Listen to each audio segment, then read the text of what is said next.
Ai ba dole bane sai na riƙe babbar waya zan ji daɗi. Saboda me? Wayar hannuna ma ta ishe ni. Me yasa zan tsaya ina wani ɓace-ɓacen rai saboda ban riƙe latest waya ba? Wani iPhone 15, 16 ko 17. I'm okay like this. Wai kai talaucin naka ya kai har haka? A ce yanzu waya mai kyau ma kai ba ka iya riƙewa ba. Kana cewa wani wai kai ba sai ka riƙe babbar waya ba? Wallahi you are outdated. Kai ba ka taɓa ci gaba a rayuwarka ba, kullum abu ɗaya. Wannan ai shirme ne.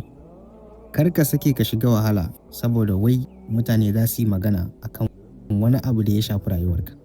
Riƙe babbar waya ba shi yake nuna dole sai ka riƙe ta za ka samu farin ciki ba, ko kuma sai ka riƙe ta za ka je wani mataki ba.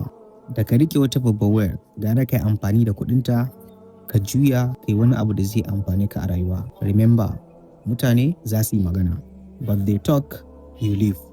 Idan baka following, kai following yanzu saboda ci gaban rayuwa.